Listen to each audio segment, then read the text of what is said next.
Hey guys, welcome back to the latest episode of the Butterfly Effect podcast. I'm Liam. I'm joined by Jack again. Hello. And today's episode, as you could probably tell by the title that you clicked through, it's all about the Curator. So we have a narrator that's been in the first 3 Dark Picture anthology games, and very similar to Until Dawn game, if you've played that, with Dr. Ian Hill. So before I kick off with the Curator, who's going to be the main theme about this, he ties in very nicely to the Until Dawn style of game with the narrator there. So Jack, I'll go straight to you. So when you played Until Dawn for the first time, what did you think of Dr. Ian Hill and the part he played in the game? I thought it was a brilliant inclusion.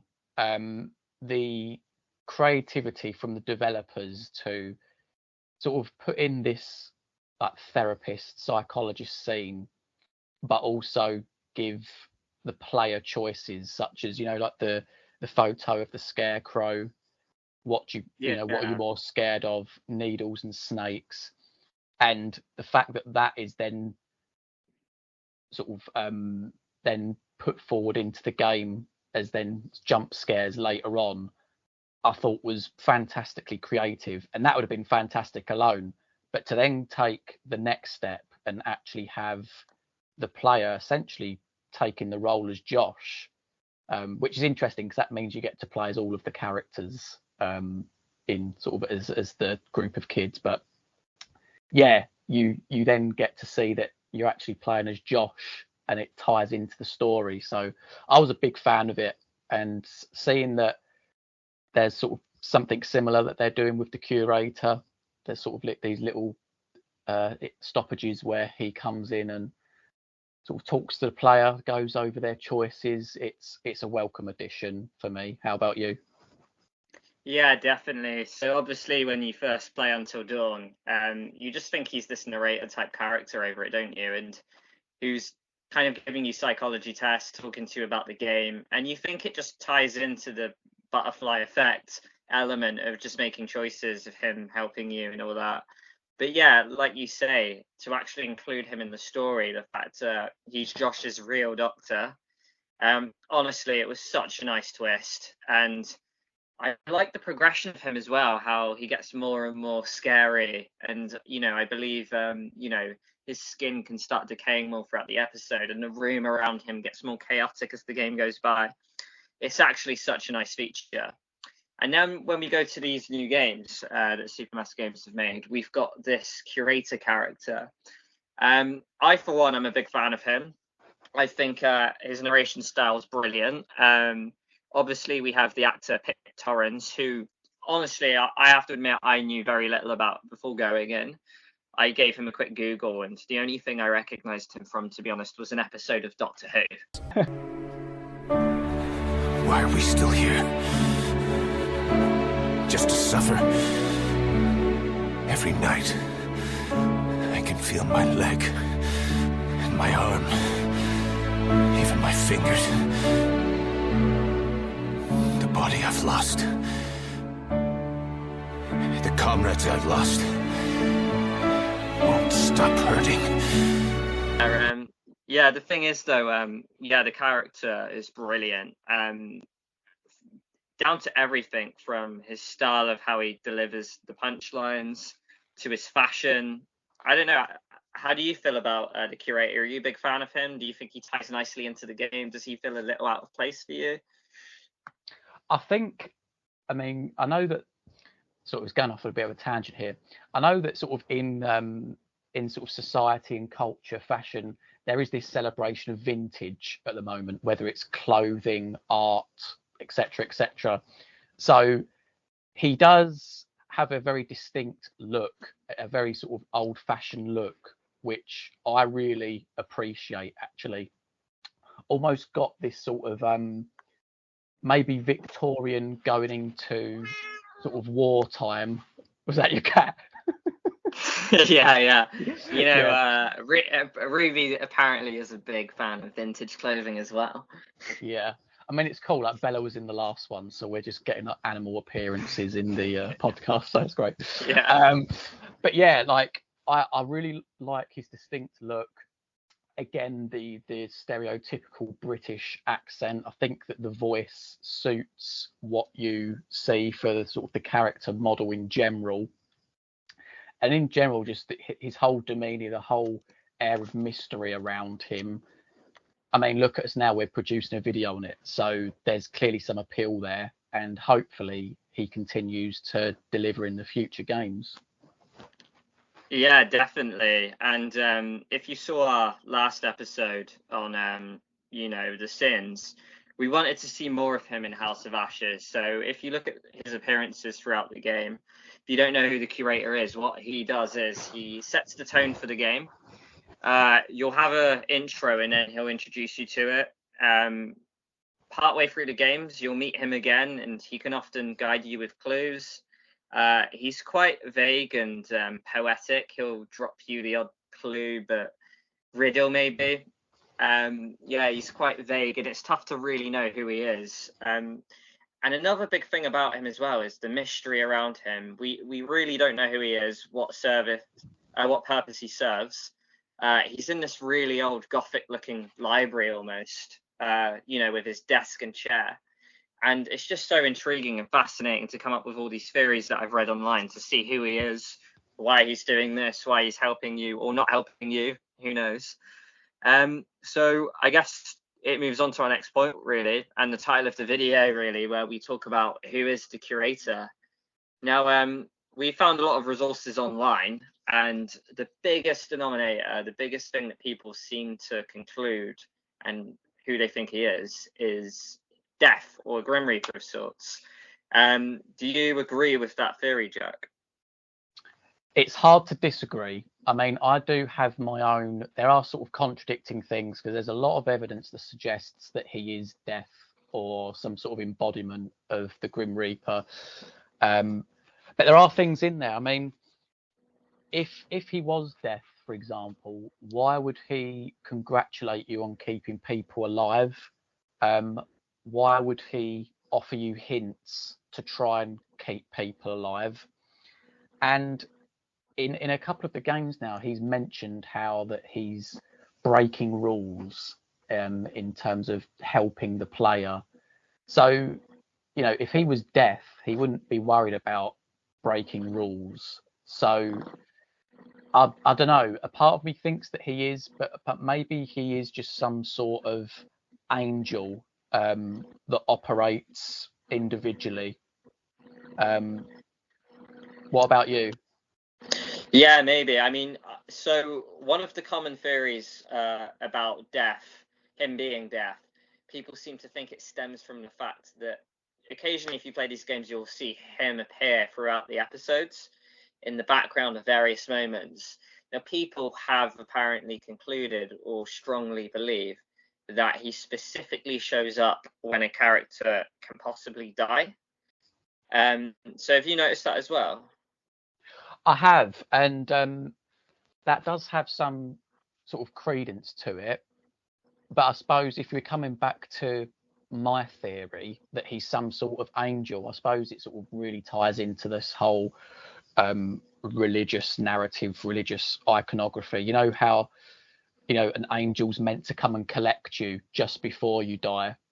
Yeah. That's sort of maybe where I'm coming from, because if he did represent death, then why doesn't he appear when a character dies as opposed to when they're about to die? So there are merits to the death theory, and honestly, I mean the overwhelming evidence, like you say, that he appears before people die. It does weigh that way, and there are other things as well, aren't there, that suggest that he could be death.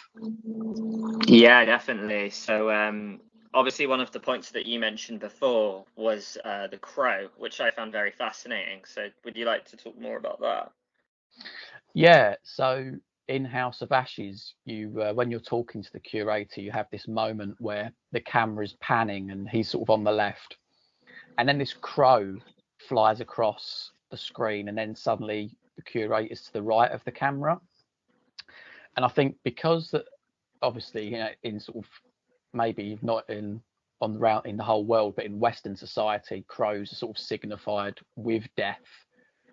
There is that symbolism there that suggests he is deaf. Plus, as well, they've implemented this sort of system. They've sort of moved away from the butterfly effect, and they've actually gone with crows instead in determining important decisions. So there are parallels there, and again, like there's more evidence.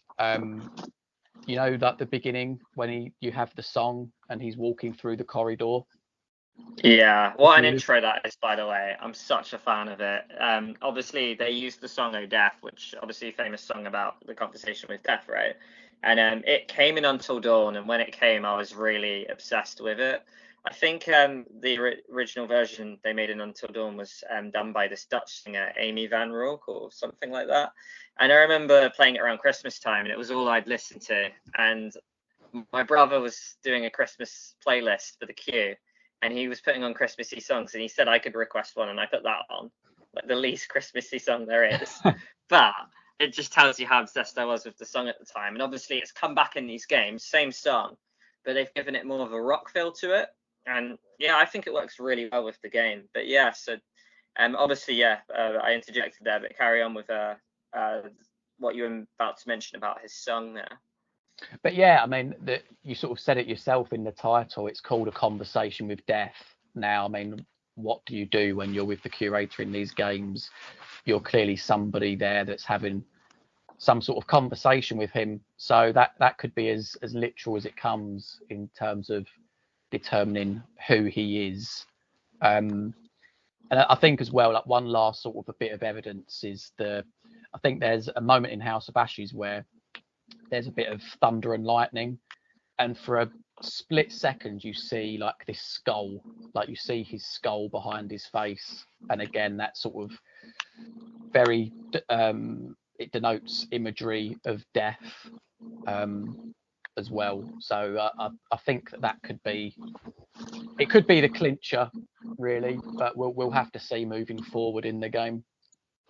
Yeah, definitely. So obviously one of the theories I had, because I see a lot of people talking about death, and you know they're going for this very I'm not sure how to say, almost like spiritual angle about how he could be a god of sorts. I've seen a few theories online to say he's a Greek god, perhaps. There's one about like death, the one you mentioned, which I find very fascinating, about him possibly being an angel instead. One I think it might be a lot simpler than that, perhaps. It's not one I believe, but a theory I've possibly come up with, where obviously he's a curator and he works or lives in this massive library full of stories, and he talks to you throughout it about the choices you make. And I almost like to think if you're reading the book with him, and that's us playing the games, and whenever he appears at a moment where there is a choice, that's almost like him editing the story, or turning the page to like the one that's relevant that you have in your game. So I almost think it could just be possibly, his appearances might just be his fingerprints in the books as he turns the pages and appears in the relevant moments. So it could just be him overseeing the stories, because he is, at the end of the day, the person who curates them, who is in this library, who has all the stories. He's overseeing all of them. And I think it could just be something as simple as that. I mean, I'm not sure what you think about that. It's funny because you saying that he has some sort of appearance in the story, which we do see throughout all of the games, it somewhat feeds into a theory that I've got going forward about these games potentially being some sort of universe. Now, I'll give a bit of background to this. I mean, I was an English literature student, so my mindset, I'm geared to analyze things. I'm geared to see patterns and sort of parallels in stories. And looking at the section in House of Ashes where there's a there's a flashback, and it's between Eric and Rachel, and she comes back to the car and she throws in the bit of food, and they're having a bit of a chat, and she says that there's this man that made her feel uneasy, and he basically said that this is the happiest that you're ever going to be. and it was treated almost in a quite a ominous moment. And speaking as someone that maybe writes every now and then, I'd say that there's got to be something in that. They can't just leave that up in the air sort of thing. So potentially she could have been speaking to the curator.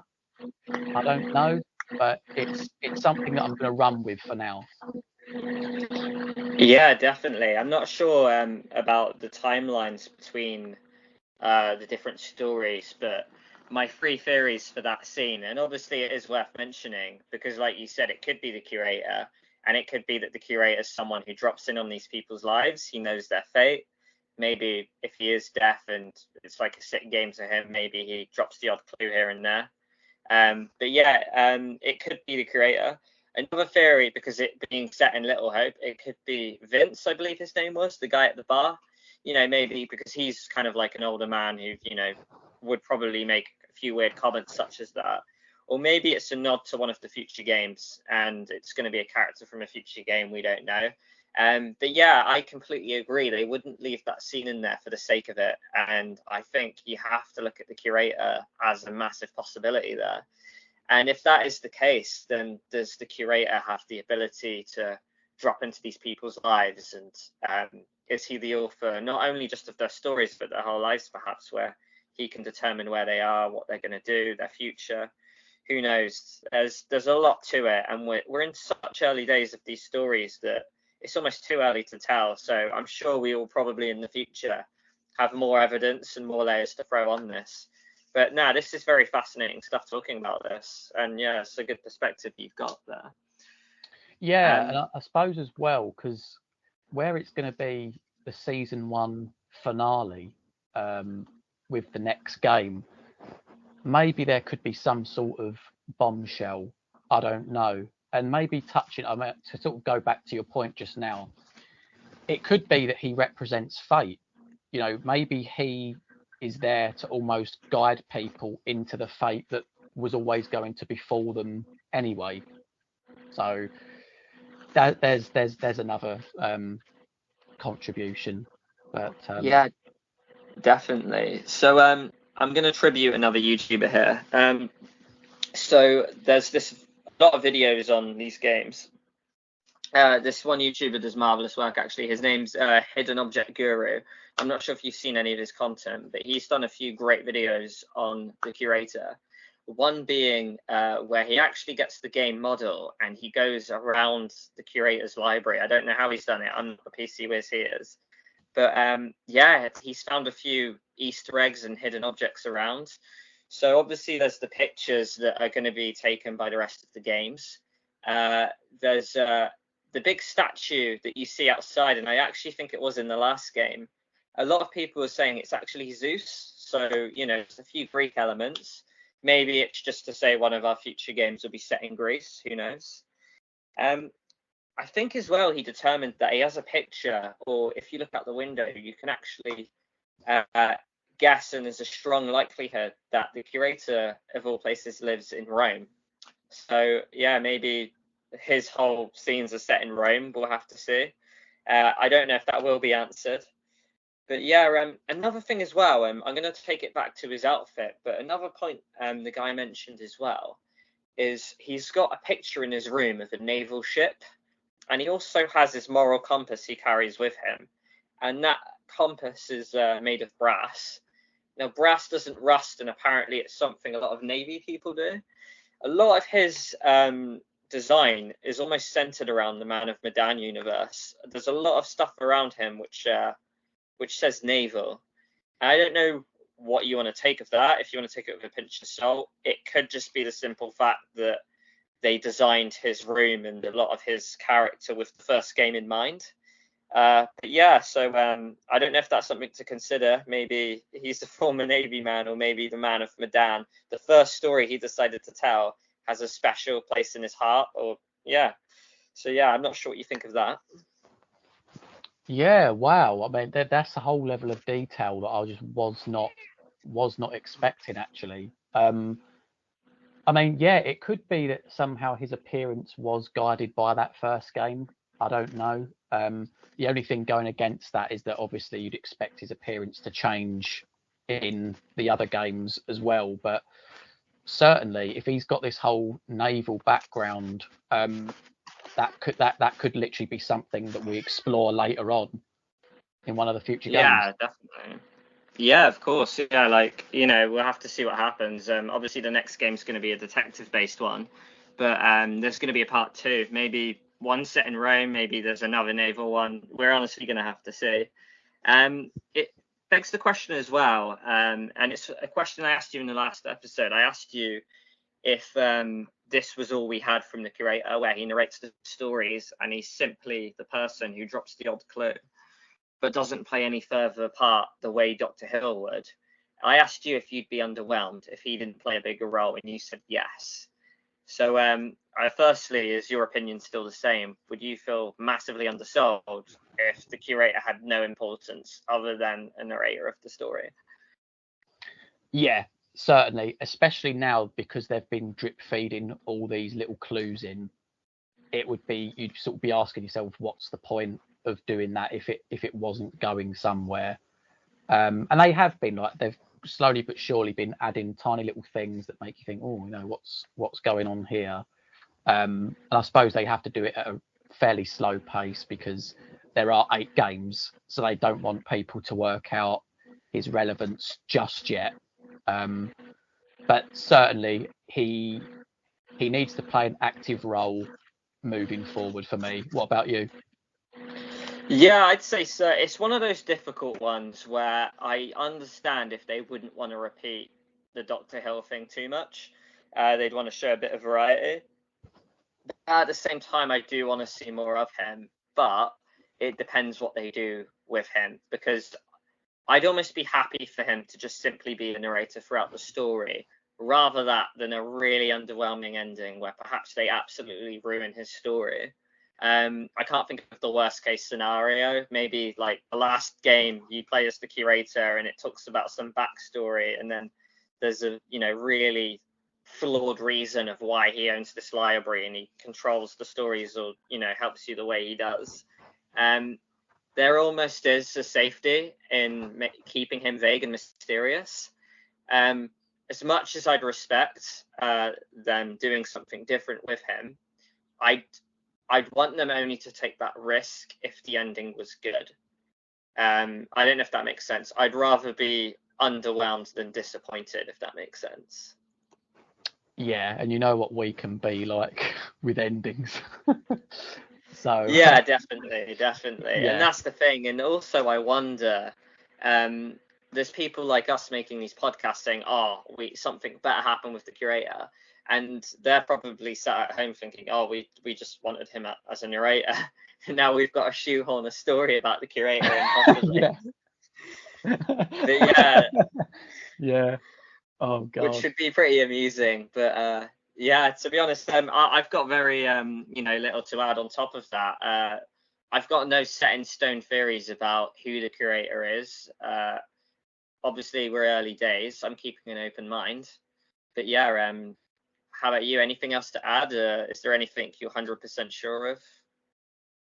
No, I don't think so. I think hopefully by the next game we will have a better idea of what he's about, or at least some sort of hook or cliffhanger that really sort of starts to ask more questions about how relevant he is to these games. But yeah, I mean, short and sweet video. We've put some theories out there, and yeah, I mean, if you're good, we'll wrap it up there.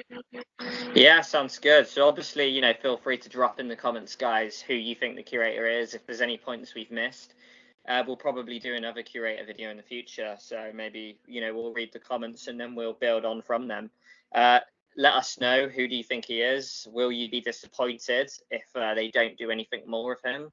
Just tell us simply what you like about him. If it's his accent, his fashion, my cat seems to think so. Just honestly, we'd love the comments, guys. But yeah, in the next video, we won't give away too much, but we're trying different styles. The next one's going to be more of a debate. So yeah, it should be interesting if you tune in for the one next week. Yeah, it'll be Man of Medan versus Little Hope. I'll be defending Little Hope, and you'll be defending Man of Medan, won't you? Which should be interesting because they're both games that have somewhat divided the community a little bit, and yeah, it'll be a good one. Yeah, definitely. And then you can comment afterwards, see who you think debated better, which game you prefer, and then that will decide the overall winner. But we appreciate you guys tuning in, especially for the support you've shown us over the past few weeks when we started. We're really liking the project, what we're doing. So hopefully we can get better and better. And we appreciate it. So we'll see you guys for the next week. Yeah, bye from me. All right, guys, you take care. We'll see you soon.